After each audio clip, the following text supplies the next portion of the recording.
ایک بچہ آ گیا، یتیم بچہ، اس نے آ کے عرض کی حضور 3 گھر میں افراد ہیں، میں، میری بہن اور میری بیوہ ماں، والد حضور چلے گئے اور آج نہ 3 دن ہو گئے روٹی کوئی نہیں کھائی۔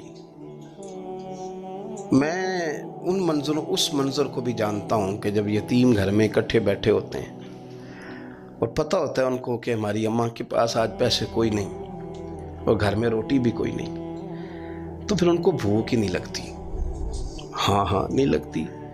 اماں پوچھتی ہے پتر روٹی کھانی ہے؟ نہیں میں تو سویرے جو کھایا تھا وہ ہضم ہی نہیں ہوا، اماں جی شاہی کوئی نہیں۔ یہ پردے اس طرح کر کے بچائے جاتے ہیں، ایک دوسرے کو تسلیاں دینا، ایک دوسرے سے پیار کا بڑھ جانا، ایک دوسرے کے لیے جذبات اور طرح کے بن جانا، حکمت الہی کے تقاضے ہوتے ہیں۔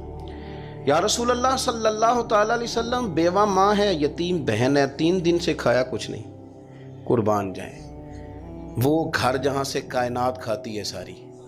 حضور نے فرمایا بلال جا کے ساری ازواج مطہرات سے پوچھ گھر میں کیا ہے۔ حضرت بلال کہتے ہیں میں سارے گھاری پوچھ آیا، ٹٹول آیا، ٹوٹل 21 کھجوریں نکلی۔ یہ 2 جہاں کے شاہ ہیں اور پاس کچھ رکھتے نہیں، 2 جہاں کی نعمتیں ہیں، ان کے خالی ہاتھ میں حضور کے سارے گھر کو میں ڈھونڈ 21 کھجوریں نکلی تو لا کے میں نے پیش کر دی، تو حضور نے ڈائریکٹ اس کو نہیں دی، نبی پاک نے اپنے ہاتھ پہ رکھ لی اور کہتے ہیں پھر حضور نے اپنا منہ مبارک قریب کیا کھجوروں کے۔ صحابہ خود فرماتے ہیں کہ یہ جو حضور نے منہ مبارک قریب کیا ہے نا، تو نبی پاک برکت کی دعا کر رہے تھے، 21 کھجوروں پہ برکت کی دعا ہوئی۔ حضور نے اس بچے کو بلایا، تھپکی دی، فرمایا لے جا 7 تیری بہن کی۔ انہیں معمولی نہ سمجھنا ہو تو حضرت بلال کہتے ہیں حضور 3 بھی دے دینا کبھی تو 30 سال ختم ہی نہیں ہوتی، 30 سال گزر جاتے ہیں، نکالتے رہو کھاتے رہو، ختم ہی نہیں ہوتی۔ حضور نے فرمایا 7 تیری بہن کی، 7 تیری والدہ کی، اور 7 حضور نے اور بھی تلقین فرمایا ایک سویرے کھایا کرنا، ایک شام کو کھایا کرنا، یہ لے جا۔ حضرت سیدنا بلال حبشی کہتے ہیں رضی اللہ تعالیٰ عنہ کہ بچہ لے کے جب باہر نکلا تو حضرت سیدنا معاذ ابن جبل دوڑ کے گئے اور جا کے بچے کے سر پہ شفقت سے ہاتھ پھیرا، کا فکر نہ کرنا، رب کریم تجھے بہترین سرپرست عطا کرے گا، پتر پریشان نہ ہونا، اللہ تیری مدد کرے گا، صرف حوصلہ دیا، سر پہ دست شفقت پھیرا، بچہ چلا گیا۔ تو حضور نے فرمایا معاذ ادھر آؤ نا ذرا۔ یا رسول اللہ حکم ہو۔ فرمایا کس چیز نے تمہیں اٹھایا بچے کے سر پہ ہاتھ رکھنے کے لیے؟ کس نے تمہیں کہا؟ کس چیز نے تمہیں اٹھایا جو تم بچے تک پہنچ گئے؟ عرض کی یا رسول اللہ وہ جو میرے دل میں اللہ نے یتیم کے لیے رحمت رکھی ہے نا، اس نے مجھے اٹھایا تھا، اور میں نے جا کے اس کے سر پہ دست شفقت پھیرا۔ تو حضور فرمانے لگے سن پھر، جو کسی یتیم کے سر پہ خالی ہاتھ بھی پھیر دے، جتنے بال اس کے ہاتھ کے نیچے آئیں گے نا، رب اتنی خطائیں معاف کرے گا، اتنی نیکیاں دے گا، اتنے درجے اس کے بلند کر دے گا۔ خالی دست شفقت ہی پھیر دے، دینا دلانا تو بعد کی بات ہے، اس کا خیال رکھنا تو۔ یہ جو ہمارے مدارس ہیں نا، ان میں اکثر بچے غریب ہوتے ہیں، لیکن کچھ بچے تگڑے گھروں کے بھی ہوتے ہیں، مالدار گھروں کے بھی ہوتے ہیں۔ اس میں اگر کوئی ایسا بچہ آ بھی جاتا ہے نا جو یتیم ہے، کمزور ہے، تو وہ اپنے آپ کو محسوس نہیں کرتا کمزور، کیونکہ وہ یہ نہیں سمجھتا کہ میں یتیم خانے میں آیا ہوں۔ اس کے ذہن میں مائنڈ سیٹ یہ ہوتا ہے کہ میں مدرسے میں آیا ہوں اور میں پڑھنے کے لیے آیا ہوں، اور چونکہ وہ کچھ وزادار بچے، مالدار بچوں کے ساتھ وقت گزارتا ہے، اسی دسترخوان پہ بیٹھ کے کھاتا ہے، اسی کلاس میں سب کے ساتھ بیٹھ کے پڑھتا ہے، تو اس کی عزت نفس مجروح ہونے کی بجائے طاقت پکڑتی۔ وہ برابری کی سطح پہ جب آتا ہے تو اسے محسوس ہوتا ہے کہ مجھے عزت دی جا رہی۔ اس لیے مدارس اسلامیہ میری نظر سب سے مضبوط جگہ ہیں جہاں مساکین کی، یتیموں کی، غریبوں کی صحیح معنوں میں کفالت بھی ہوتی ہے، تعلیم بھی ہوتی ہے، عزت بھی ہوتی ہے، تربیت بھی ہوتی ہے۔ میرے رسول کریم علیہ السلام بڑے انہماک کے ساتھ، بڑے توجہ کے ساتھ۔ اچھا ایک کام اور ہوتا ہے ہمارے ہاں، وہ کیا ہے؟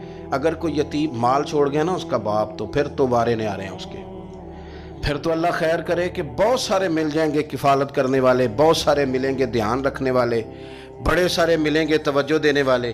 قرآن مجید نے فرما دیا ہے کہ جو یتیم کا مال کھاتا ہے وہ سمجھ لے کہ میں مال نہیں کھا رہا، میں آگ کھا رہا ہوں، آگ کھا رہا ہوں، آگ۔ سورہ نساء دیکھیے ہمارے ہاں اگر تو وہ مال چھوڑ گیا ہے تو پھر تو بہت سارے رشتہ دار مستقل اس کے محلے میں مکان لینے کو تیار ہو جاتے ہیں، الا ماشاءاللہ۔ پھر تو بڑے سارے ایسے بھی رشتہ دار بن جاتے ہیں جن کو والد کی موجودگی میں کبھی زیارت کا موقع بھی نہیں ملا تھا۔ یہ مال جو یتیم کا ہے اس کی تو زیادہ حفاظت کرنی تھی۔ ہم کئی دفعہ مسئلہ بتاتے ہیں، لوگ فتویٰ بازی شروع کر دیتے ہیں۔ مجھے بلایا گیا کہ ایک صاحب کا انتقال ہو گیا تو ان کا ختم شریف ہے، تو بچے ان کے نابالغ ہیں، تو میں نے کہا کہ آپ اس طرح کریں، ان کے مال میں سے زیادہ پیسے نہ صرف کریں۔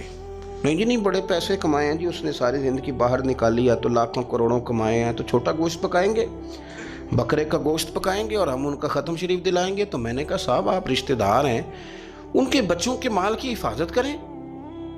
ختم شریف تو اس میں گوشت زیادہ ہونا ضروری نہیں، اس میں تو درد سے دعا کرنا ضروری ہے، اس میں تو تلاوت قرآن پاک کے سال ثواب میں ضروری ہے، ذکر اذکار ضروری ہیں۔ لیکن کیا کیا جاتا ہے کہ بے دریغ مال ان کا اگر ہو تو، ایک حدیث پاک ہے بخاری مسلم میں، بڑے غور سے سنیے گا اور اس کے اندر جتنے پہلو ہیں ان پر پوری توجہ دیجئے گا کہ کہیں ہم ادھر آ تو نہیں گئے۔ رسول پاک صلی اللہ علیہ وسلم نا ہمارے لیے سب سے بڑے حکیم ہیں، سب سے زیادہ حکمت حضور نے ہمیں بتلائی ہے کہ اس رستے چلو گے تو بچو گے، اس رستے جاؤ گے تو ہلاک ہو جاؤ گے۔ نبی کریم علیہ السلام نے فرمایا، بخاری مسلم ہے، فرمایا 7 ہلاک کرنے والی چیزوں سے بچنا، اگر ان میں تم چلے گئے تو ہلاک ہو جاؤ گے۔ 7 چیزیں ہیں جو تمہیں ہلاک کر دیں، برباد ہو جاؤ گے، تباہ ہو جاؤ گے، ہلاکت کا سفر ہے یہ، 7 چیزوں سے بچو۔ یا رسول اللہ صلی اللہ علیہ وسلم وہ کون کون سی؟ تو حضور نے فرمایا اللہ کے ساتھ شریک نہ کرنا، ہلاک ہو جاؤ گے۔ دوسرا نبی پاک صلی اللہ علیہ وسلم نے فرمایا جادو نہ کرنا، ہلاک ہو جاؤ گے، ہلاک۔ اور یار جسے حضور فرما رہے ہیں ہلاک ہو جائے وہ بچے گا؟ نبی پاک صلی اللہ علیہ وسلم نے تیسرے نمبر پر فرمایا جس شخص کے قتل کرنے کو اللہ نے حرام قرار دیا ہے اسے قتل نہ کرنا، ہلاک ہو جاؤ گے۔ چوتھے نمبر پر رسول پاک علیہ السلام نے فرمایا سود نہ کبھی بھی کھانا، ہلاک ہو جاؤ گے، ہلاک۔ بڑی بڑی دلیلیں دی بینک والوں نے، بڑا سمجھایا تو حاجی صاحب مان گئے، محترم مان گئے، کہنے لگے نہیں جی نہیں وہ کاروبار میں لگاتے ہیں۔ بڑے بھولے بالے ہیں ہم، پتہ سارا ہے۔ اور دیکھو سب کاموں کے باوجود مستقل بینکوں میں پیسے اس اکاؤنٹ میں رکھے ہوئے ہیں جہاں سے مستقل سود آتا ہے۔ حضور نے فرمایا نہ کرنا یہ کام۔ تو کہتا ہے میں سود پہ پیسے لے کے کاروبار چمکاؤں گا، تیرے نبی پاک نے تو فرمایا تو ہلاک ہو جائے گا۔ تو کہتا ہے میں میل لگاؤں گا، حضور نے تو فرمایا ہلاکت ہے۔ تو کہتا ہے میں بڑا کچھ کر جاؤں گا تو ہلاکت ہے۔ اچھی طرح سمجھ لیں، اصل مال بھی ضائع ہو جاتا ہے اس بندے کا جو سود کا مال ملا لیتا ہے، اصل برکت بھی اڑ جاتی۔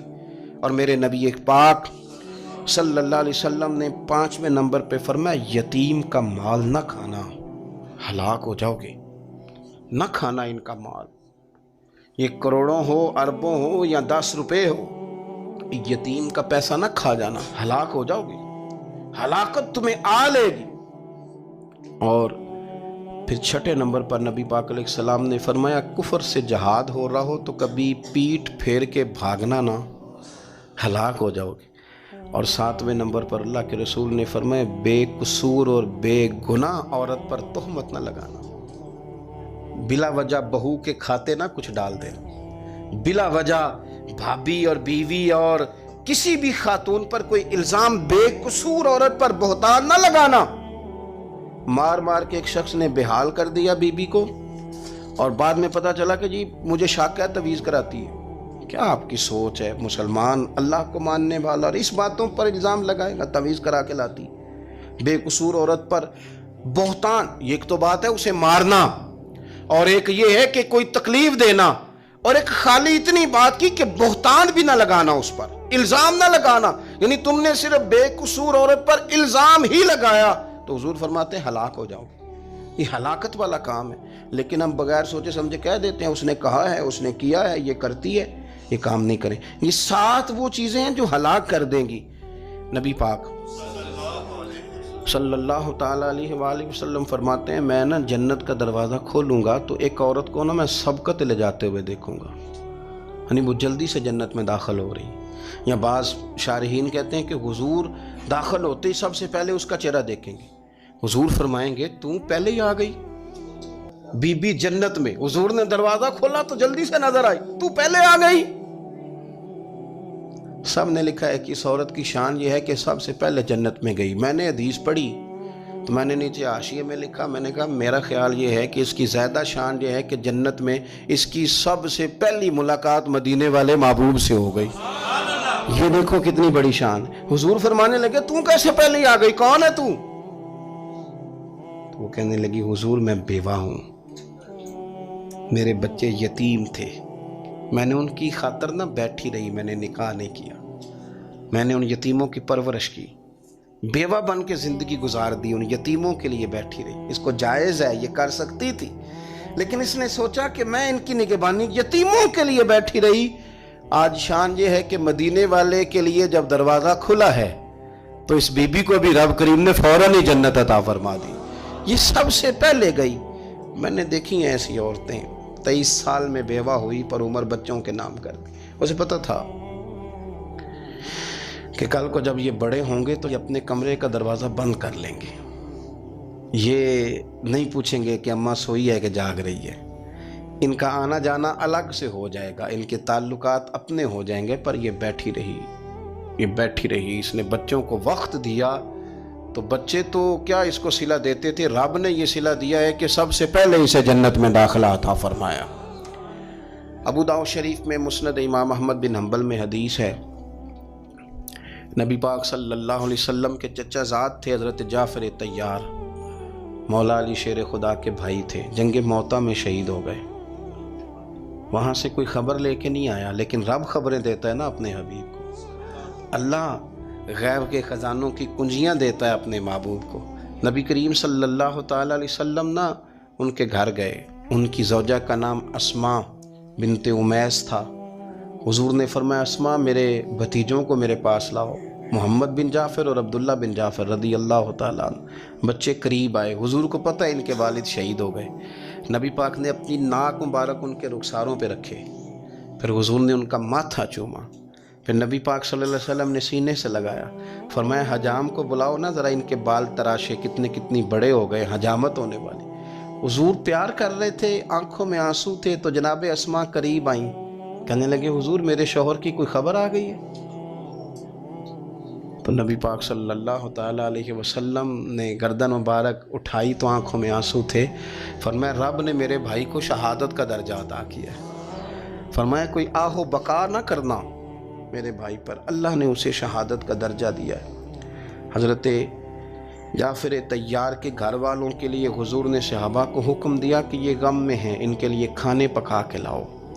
پھر نبی پاک ان بچوں سے پیار کرنے لگے، فرمانے لگے یہ جو ہے نا محمد بن جعفر یہ اپنے دادا جناب ابو طالب سے ملتا جلتا ہے، اور یہ جو عبداللہ بن جعفر ہے یہ تو سارا میرے ساتھ ملتا جلتا ہے۔ نبی پاک صلی اللہ علیہ وسلم پیار کرتے، باتیں کرتے، حضرت اسماء رونے لگیں۔ یہ ابو داؤد شریف میں مسند امام احمد بن حنبل میں چمکتے جملے۔ عرض کرنے لگی حضور میرے بچوں کا کیا بنے گا، کون کفالت کرے گا؟